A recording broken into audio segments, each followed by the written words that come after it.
is an indictment on humanity that more than 82% of the world's vaccine doses have been acquired by wealthy countries, while less than 1% has gone to low-income countries. An indictment on humanity that 82% of the doses are in the developed world? I'm sorry, Cheryl, did you not notice that that's who made the stuff? Of course, that's where it's at. Those are the people who are actively engaged in putting deposits down, participating in the vaccine studies, doing the research. Have you also noticed that the vast preponderance of cases seem to be in that part of the world? It is an indictment on humanity. Well, I say the following. It is an indictment on the African National Congress that 30% is considered a passing score for mathematics to enter university. It is an indictment on the ANC that primary school children suffocate on feces in pit latrines in dilapidated Eastern Cape schools. It is an indictment on the ANC that while others offered their research labs, volunteers, and made efforts to put deposits or negotiate for vaccines, the ANC was busy stealing tens of billions of dollars in private donations, international lending, and tax revenue to line their greedy pockets. It is an indictment on the ANC that an inept or complicit government sat on the sidelines as 100,000 people looted, murdered, and sabotaged critical infrastructure for 11 days in KwaZulu-Natal and Gauteng, resulting in over 350 fatalities. It is an indictment on the ANC that when schools were needed, its egotistical leaders decided fighter jets, cruisers, and submarines were of far greater importance. It is an indictment on the ANC that its fragile ego presidents feel the need to blame people who died 4 centuries ago for their contemporary failures. It is an indictment on the ANC that its small-minded president blocked the free offer of nevirapine to expectant mothers, infecting hundreds of thousands of South Africans unnecessarily with HIV. It is an indictment on the ANC that South Africa has 8.2 million HIV positive citizens, the highest figure on the planet.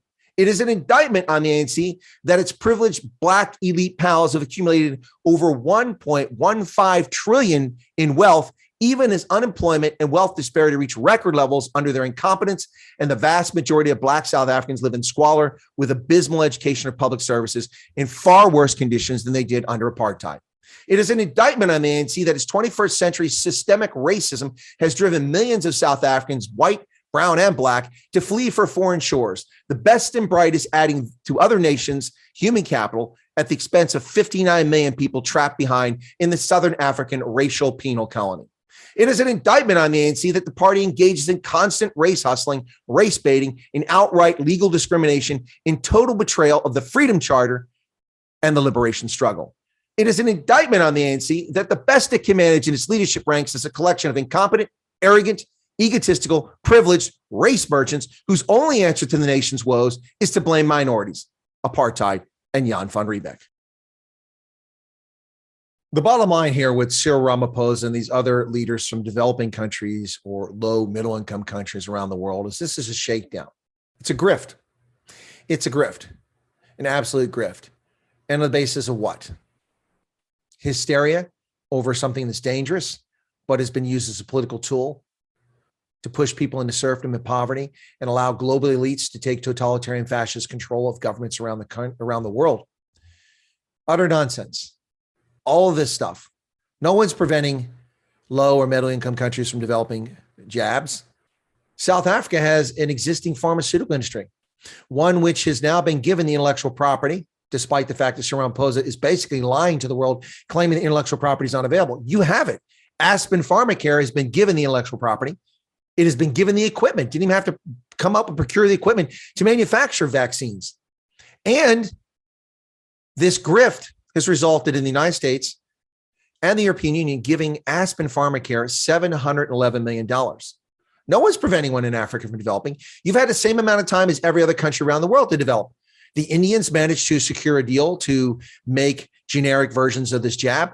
The Chinese have made versions of this jab. The Russians have made versions of this jab. Russia is a failing country with a collapsing population. Yet it managed.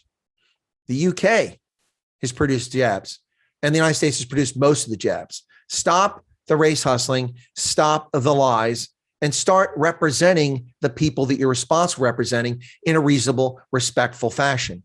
Lying to people about why you have not given jabs to your population is disingenuous.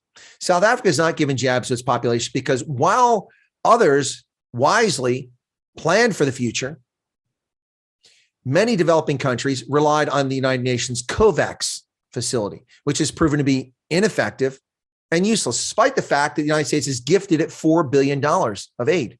2.5 has already been delivered. The rest is on its way.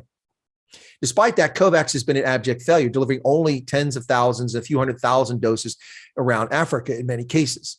Donations from generous Western donors like the Germans giving 101,000 doses over the weekend to Botswana, the United States delivering 5 million doses to South Africa, and they still can't get the jab to people. Your ineffective, incoherent national strategies are the reason developing countries are failing. And to paint this as the worst healthcare crisis since the Spanish influenza over a century ago is disingenuous and simply dishonest. More people die from tuberculosis.